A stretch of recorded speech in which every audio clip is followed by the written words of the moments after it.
The fire whispered in the hearth, low and reluctant, like a secret afraid of being heard. A girl sat hunched on a three-legged stool, her back to the stone wall, the tips of her fingers red from cold and punctured by the same dull needle she had used since she was 9. She stitched slowly, not out of clumsiness, but ceremony. Each thread passed through the linen like time through bone, measured, inescapable. Outside, the monastery was cloaked in frost, the windows veiled by webs of white. Snow muffled the sounds of the world, but within these walls, silence had always ruled. Silence of obedience. Silence of duty. Silence where her name was said only in correction, never in affection. The cloth she worked on was meant for her wedding table, a dull, honest gray, like the sky in winter. The sisters had taught her how to embroider initials, how to fold the fabric just so. They did not speak of husbands with longing. They spoke of them like seasons. Inevitable. Indifferent. She had been promised before she had breasts, before she knew the sound of her own anger. The betrothal had been sealed with ale and goats, her father nodding quietly across the table while she poured cider she was not allowed to drink. The men she would marry had once glanced at her from a wagon, through splintered wood and the stink of tobacco. That was love, they said. That was fate. She had not cried. The sisters did not like crying. It was wasteful. Ungrateful. But sometimes, in the dark, she would trace her own ribs and whisper the names of birds, thrush, sparrow, nightingale. Creatures that were small, and still flew. The chapel bell tolled. Once. Then again. The sound did not echo, it landed heavily, like snow sliding from a roof. It meant prayer. It meant kneeling until your knees burned through wool. It meant another hour closer to tomorrow. She held the cloth close to the candlelight. The wax dripped slowly, dangerously near her sleeve, but she didn't move. Her stitching spelled out the name of a man she had never touched. His name curved beneath the hem of her shift like a brand. A lesson. A warning. Love, in the stories she read under her blanket, illegally, feverishly, meant trembling fingers and whispered songs. But here, love was a bargain struck in pig's blood and barley. A girl was valued by her silence, her hips, and how few questions she asked. Still, she dreamed. Not of him, never of him. But of the woods beyond the chapel gate, where the frost did not bite so cruelly, where birds did not bow. She dreamed of a fire lit not by duty, but by desire. A face seen by choice, not through slats. A voice not raised in command, but in awe. She was not stupid. She knew what waited. A wooden bed. The hands of a stranger. The ache that came after. The sisters had never said it, but she saw it in their walk, in their silence when they washed the sheets. Yet something in her refused to die. A flicker. A thread uncut. It sat behind her ribs and refused to go still. When the wind howled down the cloister halls, it rose in her chest like a vow she dared not speak. Tomorrow, he would come. Tomorrow, she would be given. Not asked. But tonight, the candle was hers. The silence was hers. And the hem she stitched was hers, just for this last breath of girlhood. She tied the final knot, pressing the thread flat with her thumb. Then she blew out the flame. In the darkness, the cold took her shoulders like a shroud. But behind her eyes, the birds still flew. And far beyond the monastery walls, another girl, somewhere, was being unpromised. And somewhere, too, love stirred. Not loud, not free. But waiting. Like a thaw beneath snow. The frost clawed at the window panes, weaving its delicate chains across the glass like a spell cast in silence. Inside the manor, the fire burned low, more shadow than heat, casting long fingers of light across stone walls soaked with centuries of breath, ash, and birthright. Beneath the heavy arch of the doorway, Elswith stood still, her arms aching from the weight of the bread she carried.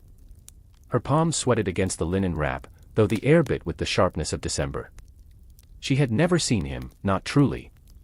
Once, a letter came, sealed with black wax. The steward read it aloud while her mother stirred broth over the hearth, nodding in approval at every line. "He is of land and name," the steward said, "and you will not want." Her mother's eyes never left the spoon. Now, in the echoing hall of stone and smoke, the man waited. Not with outstretched arms, nor even with a greeting, but with the slow lifting of his eyes. They were pale. Not blue, nor gray, but the color of milk left too long in the sun. And in them, Elswith saw not curiosity nor kindness, but a kind of boredom dressed in velvet. She lowered her gaze. The steward had warned her not to speak unless spoken to. Girls who showed teeth, he'd said, often ended up with none. She stepped forward, offering the bread like an altar gift. The men did not reach for it. Instead, he tilted his head and nodded to a maid, who swept forward to take it from her hands. That was the first moment Elswith realized what it meant to be given. Not chosen. Not courted. Given. The feast was loud, boars' heads, overripe pears, men's laughter roaring beneath the timbered ceiling. Hounds licked at the corners, snatching bones from underfoot. No one spoke to her. No one noticed how tightly her hands curled in her lap, nor how her eyes darted to the banners swaying above the hearth, red lions, gold vines, a crest she now belonged to by breath, not by belief. Later, in a room that smelled of rosemary and blood, the maids undressed her with the numb efficiency of duty. They did not speak. One folded her cloak, another smoothed the sheets. The third held a comb of ivory that pulled hard against her scalp. Her hair had not been brushed in days. It hurt. She did not cry. She was laid beneath beams blackened by centuries of smoke, their carvings almost worn smooth. Someone once said they were made from ships, sails carved away, ropes repurposed. Vessels turned into ceilings. Movement made into waiting. The door opened. He entered, silent. No prayer. No question. No pause. She looked to the rafters and thought of the river, where cattails whispered in summer winds, and minnows tickled her calves in the shallow reeds. She had waded there barefoot, long ago, before her body had become something promised. Before love had become a word meant for other lives, not hers. When it was over, the fire had gone cold. In the months to come, she would learn the rhythms of his house. She would nod to the cook, bow to the priest, press her lips to the relics held out by strangers. She would smile when spoken to. She would walk behind, not beside. But deep within, a small warmth held. Not love, not yet. But memory. Of mud between toes. Of laughter that needed no permission. Of a sky wide enough to forget your name in. And though the world around her insisted that her heart belonged to land and livestock, she carried something else inside. A flicker. A seed. Because even in a world carved by silence, love remembers how to bloom in secret. And just beyond this house, just beyond the hills where snow fell like ash, another woman prepared to run. Not toward love, but away from what they dared call it. The story would follow her next. And in her flight, something unthinkable would begin. A heavy fog curled like a slow breath around the jagged stones of the crumbling citadel. The castle's silhouette stood like a broken crown against a leaden sky, its walls weathered by time and war.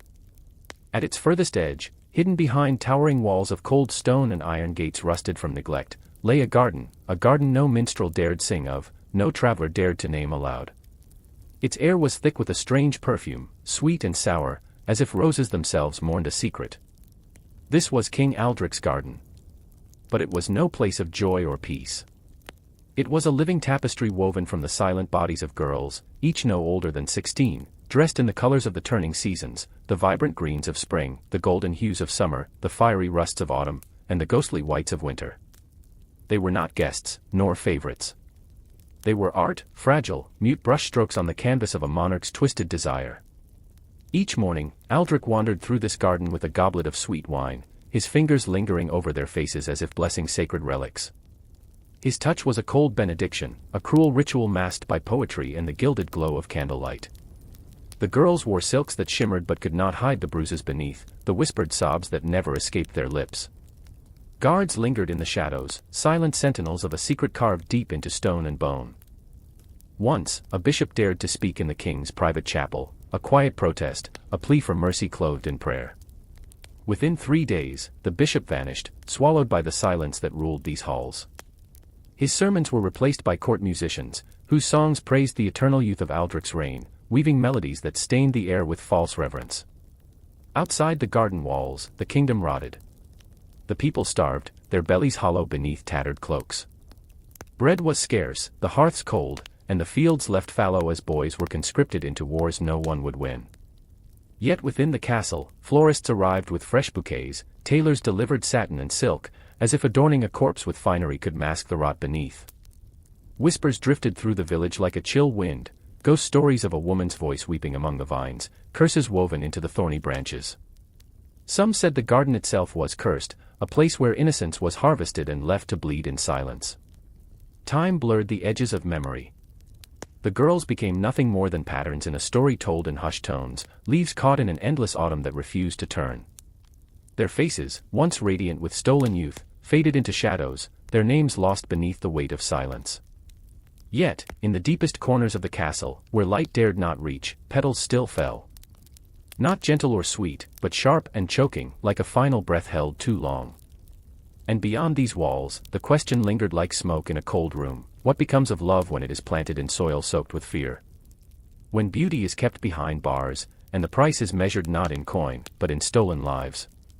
The king's garden wilted, but the sorrow it bore seeped into the stones and whispered in the wind, waiting for a reckoning yet to come.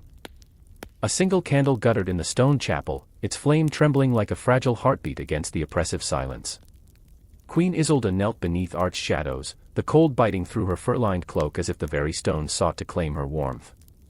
The scent of burning tallow mingled with the faint musk of damp earth and aged parchment, a quiet witness to prayers uttered in secret. Her hands, folded tightly, trembled not with faith, but with the weight of a forbidden desire that clawed beneath her ribs, yearning in the dark.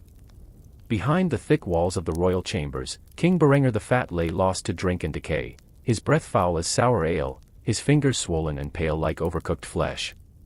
The crown atop his head sat crooked, heavy with years of neglect and madness, a cruel reminder of the power she was forced to bear silently. His presence was a shadow that pressed cold against her skin, a touch that once promised safety now twisted into repulsion.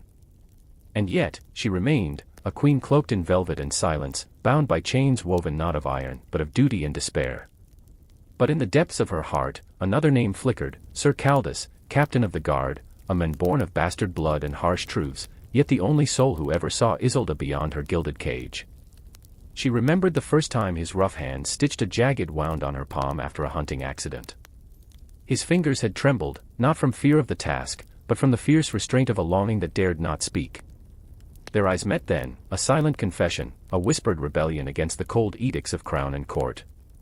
Their meetings were fragile at first, excuses like broken saddles, fevered messages hidden beneath the servants' steps, prayers muttered under the veil of midnight. Each stolen moment was a breath held too long, a silence heavy with secrets. In a forgotten chamber tucked behind sacks of grain and the scent of mildew, Caldus pressed his lips to her wrist, then to her mouth, as though a single, honest kiss might erase centuries of exile and punishment. Time itself seemed to pause in those whispered touches, a brief sanctuary in a world that demanded her submission. But there are always eyes. The ever-watchful, the ever-judging. A maid's hushed whisper, a hollow footstep echoing through cold halls, the rustle of silks and shifting shadows. Their love, tender and fierce, was betrayed. For the crime of the body, for daring to seek the warmth of a man's gaze beyond the throne, Caldus was flayed alive, his screams swallowed by stone and silence. His skin peeled like old parchment, torn from a story that dared not be told. And Isolde. She was cast into the cloister of repentant wives, a place where bells tolled like mournful ghosts, marking the passage of women condemned for loving wrongly. There, behind veils and iron bars, she was draped not in silks but in sorrow, her days a slow unraveling beneath prayers offered to gods who turned their faces away. Yet even in chains, her heart remained unbroken, an ember hidden beneath ashes. Her disgrace became legend, whispered in taverns and cloistered halls alike, not for lust, but for tragedy. Some say she kept Caldus's ring hidden in her braided hair, a secret talisman of love's defiance until her dying breath. Others believe she buried it beneath the cold stone floor of the chapel, where her prayers rose like smoke, unseen but unforgotten. What endures is this: even queens, crowned in law and shadowed by power, are prisoners to a heart that remembers. A heart that knows the taste of love when no one watches. The fire that burns behind closed doors, in whispered touches and stolen breaths, is a flame that no chains can fully extinguish. As the chapel bell tolls once more, its mournful sound weaving through the cold night air, it carries with it a question: a silent echo beneath the stone arches. What price must a soul pay to remember love when all the world demands silence? And so, beneath the weight of crown and curse, Queen Isolda's story lingers, a shadow stitched with longing and loss. Waiting to be told, waiting to ignite the next chapter in the fragile, fierce tapestry of hearts bound and broken in the medieval world. The palace walls whispered with the hollow echoes of suffering. Shadows clung to the red marble like spilled blood, catching flickers of torchlight that danced and twisted as if alive. In the deepest chamber of Emperor Malgor's court, a basin carved from obsidian held a pool that shimmered unnaturally, a liquid that caught the firelight and warped it into colors no artist dared name. The air was thick, heavy with a scent like wet iron and crushed lilac, a smell that lingered long after the chamber fell silent.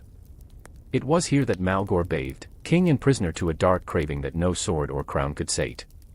Crowned at 15, a boy cast into a throne forged from fear and whispered secrets, he inherited more than a kingdom, a shadowed cult obsessed with terror's most intimate fruits. While other rulers sought power through armies or gold, Malgor's reign was etched in the sweat and screams of those broken beneath his gaze. He believed that fear was a sacred liquid, a fluid distilled from the soul's deepest agony and distilled into what he called the tears of the soul. Behind heavy velvet curtains, in chambers veiled with smoke and silence, victims chained before mirrors were shown grotesque illusions, monsters born from madness, reflections twisted into nightmarish parodies of their own faces. Their minds unraveled in a slow, exquisite torment, and the essence they bled, tears, sweat, blood, and darker things, was harvested by doctors draped in red robes. These men moved like phantoms, blindfolded and mute, tracing rituals written in forgotten tongues, drawing from bodies as if squeezing the very air of terror itself. The emperor did not merely possess this essence, he bathed in it. Each evening, Malgor stepped into his shallow obsidian tub, the soul bath, a pool shimmering with hues that no flame could hold still. Sometimes the water was warm and thick like honey, other times icy as the winter wind that howled outside the palace walls. It clung to his skin, a second flesh that promised visions, glimpses of angels' wings, hell's fire, the whispered betrayals of enemies lurking in the court's poisoned shadows. The courtiers whispered in fearful reverence, for every noble who dared plot against the emperor's throne met a grisly end, eyes gouged, mouth sewn with hair, screams swallowed by stone corridors. Malgor's reign was not just one of flesh, but of silence. His bath attendants, deaf, blindfolded, tongueless, were trained to move like ghosts in the dark, but even they began to vanish, one by one, swallowed by the very fear they helped to conjure. Amid this terror, a fragile light flickered. Lizaria, a young concubine, had glimpsed behind the crimson veil. In a hidden diary, written in spidery script stained with blood, she found the grotesque blueprint of Malgor's madness, sketches of bodies flayed open like cruel roses, instructions for preserving the soul essence, and arcane rituals that clawed at the boundary between life and death. Horror pressed cold against her heart as she fled into the night, clutching secrets that could shatter an empire. When the mob finally stormed Malgor's palace, driven by rage and whispered rumors, they found the emperor in his final sanctuary, floating naked and still in his obsidian bath. His lips curved in a haunting smile, veins drained, his body emptied of the dark elixir that had sustained his power. The scent of fear hung thick in the air, a ghost no sword could cut. The chamber where Malgor bathed, once a temple to terror, now lies abandoned. The stones are cracked, the marble stained and cold beneath creeping ivy and choking weeds.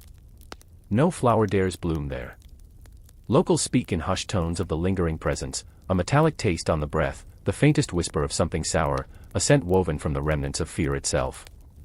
This was a reign not remembered for battles won or lands conquered, but for the unbearable weight of dread made flesh. Malgor's empire was one where power was drawn not from armies but from the deepest fractures of the human soul, where love and hope were crushed beneath the heavy silence of terror, and the price of ruling was the slow, inexorable loss of one's own humanity. As the dawn breaks beyond the shattered palace walls, a faint wind stirs the dead petals in the courtyard, fragile remnants of beauty suffocated by darkness. The question lingers, suspended like smoke in the cold morning air, what happens when the thirst for control consumes not just others, but the soul of a king himself? From the ruin of Malgor's kingdom, the story turns, toward those who survived his shadows, those who dared to reclaim light in a world consumed by fear. The next chapter begins in silence, but it carries the faintest pulse of rebellion, of memory, and of love, waiting to be born anew from the ashes of terror. A cold fog settled over the crumbling stones of Varnaria's once glorious castle, swallowing its towering spires and cloaked halls in a damp silence. The morning light struggled to pierce the dense mist, casting long shadows that twisted like whispered secrets along the moss-covered walls.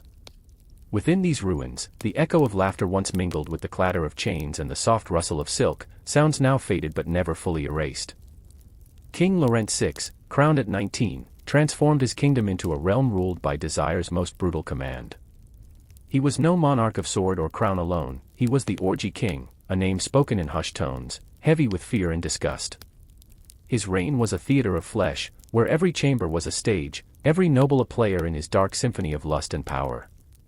The castle's walls had been reshaped to cradle pleasures that blurred into punishments, and the court became a relentless carousel of naked dancers, masked courtesans, and men stripped of voice and will. Yet Laurent's depravity was not confined to gilded halls, it seeped into the very law of the land. The Festival of Holies, his grotesque invention, forced citizens to shed their dignity along with their clothes. They were compelled to perform acts of submission beneath the watchful eyes of the ruling class, their shame paraded as loyalty. Defiance was met with merciless cruelty. Those who refused to participate were dragged through the streets, their heads shorn bare, chained like cattle, marked as moral traitors. Their cries, muffled beneath the sneers of the crowd, were the price of survival. The air itself seemed poisoned by the scent of sweat, fear, and something darker, an unbearable stench of broken spirits. Laurent's most loyal soldiers were his eunuchs, men once learned and free, scholars, poets, priests, shattered into obedient shadows by the cruel scissors of his will. Castrated and masked in gold, they were his living puppets, trained not for battle but for the dark arts of humiliation and desire. They moved through the castle like ghosts, their silence as complete as their submission, protecting the king's twisted fantasies from challenge or betrayal. Behind the throne, hidden from even the most curious eyes, was the velvet abyss, a labyrinth of silken chambers where light dimmed and time lost meaning. The walls, padded and soaked in whispered secrets, swallowed the screams of those who entered. Harp music, haunting and soft, floated through these corridors like a cruel lullaby, masking the horrors within. No one spoke of what happened there, and some who entered never emerged. Their names dissolved into silence, their fates sealed beneath layers of velvet and shadow. The church, horrified and powerless, condemned Laurent as an abomination. But the king's mockery knew no bounds. In a cruel jest, he appointed a donkey as archbishop, adorning it with robes and parading it through the capital in blasphemous mimicry of sacred rites. The city streets echoed with laughter and outrage, but no hand dared raise against the king, not yet. Beneath this reign of excess, a quieter, more ferocious rebellion began to stir. It did not rise from the barracks or the battlefield, but from the broken bodies and spirits of mothers, widows, and palace servants, those who bore the invisible scars of the king's games. In shadowed corners and whispered meetings, they planned vengeance. Poison slipped into wine, golden masks were buried alive in cold earth, and the velvet chambers were torn apart with axes, their silken walls shredded to reveal raw, bleeding truth. When the uprising reached its bloody crescendo, they found Laurent where he belonged, reclining on a bed of gold, surrounded by unconscious lovers whose breaths came slow and shallow. His fingers traced obscene verses across the ceiling, the ink his own dark blood. His eyes gleamed with a fierce joy, a final act of defiance or perhaps fulfillment. They say he died smiling, not from fear, but because he had claimed his throne to the last breath. The castle stands now, a husk of splendor and sin. Forgotten by history's kinder pages, it waits beneath the gathering fog, its stones steeped in whispered cries and forgotten prayers. When the night wind rises and the mist rolls in, the villagers say you can still hear the faint strains of harp music, weaving through the ruins like a sorrowful ghost. And beneath those haunting notes, a woman's weeping, endless and unseen. In this fallen kingdom, where lust became law and desire a weapon, the cost was measured not just in blood, but in the silence of those who could never speak their pain.